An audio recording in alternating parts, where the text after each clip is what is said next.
Dan negeri kita termasuk negeri paling bebas untuk berbicara, meskipun beberapa orang memframing negeri kita ini udah komunis. Enggak ya, itu jualan politik tahun-tahun lalu.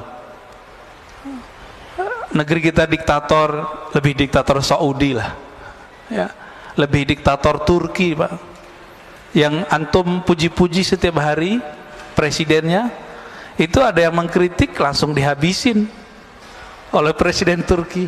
Kelompok Gulen, tahu Gulen ya?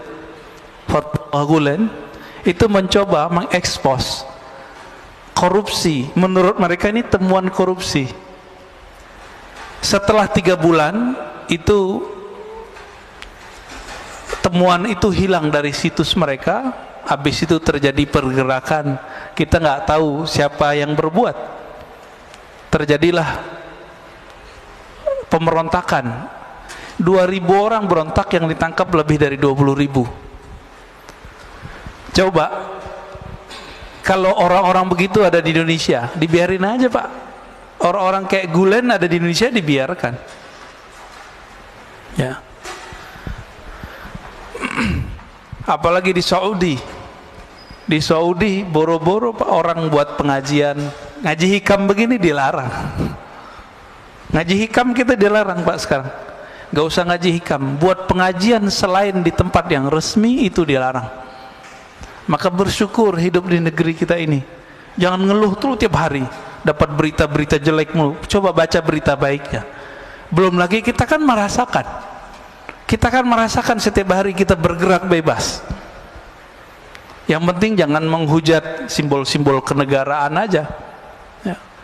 Di Saudi, imam Masjidil Haram ada yang memfatwakan boleh mendengarkan musik, langsung ditangkap, langsung dipecat Pak. Langsung dipecat dari imam Masjidil Haram. Di sini paling cuma dibuli-buli aja ya. Jadi meskipun negeri kita nggak bagus-bagus amat, tapi ini sudah sangat bagus ya, untuk kebebasan. Mana ada di dunia Pak orang bertarung presiden, calon presiden sekarang jadi menterinya? Ada nggak di dunia?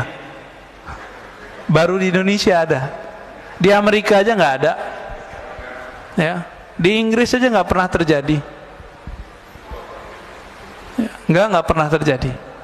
Nah, ini anugerah buat negeri kita, orang-orang kita orangnya legowo ya.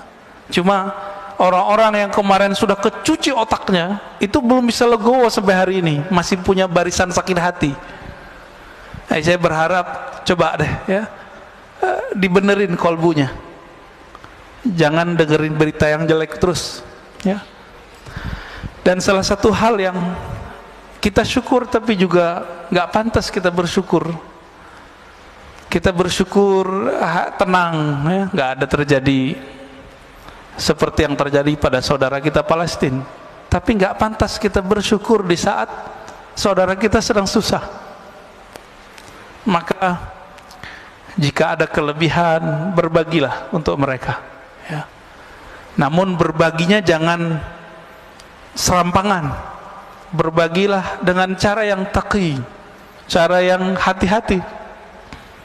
Bagaimana ya, kalau kita donasi pada kelompok yang amanah dan kompeten, jangan asal donasi. Nanti kejadian seperti beberapa tahun lalu, dikirimnya ke teroris ya. Kita taunya di Palestina itu yang berperang Hamas sama Israel. Enggak begitu ceritanya ya, ceritanya banyak yang enggak diungkap ya. Kalau kita ceritain bisa panjang Pak, cuma kita sudah terframing Hamas, Zionis gitu kan.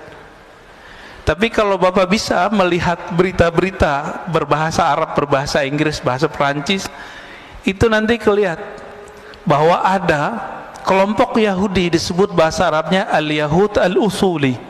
Kalau bahasa kita mungkin Yahudi ortodok, Yahudi kolot, atau Yahudi yang syar'i versi mereka. Itu demo hampir setiap hari Pak kemarin. Mendemo Zionis. Jadi Yahudi ini beda dengan Israel Zionis. Jadi Zionism bahasa Arabnya Sahyuniyah, itu Zionis. Itu beda apa dengan Yahudi secara umum.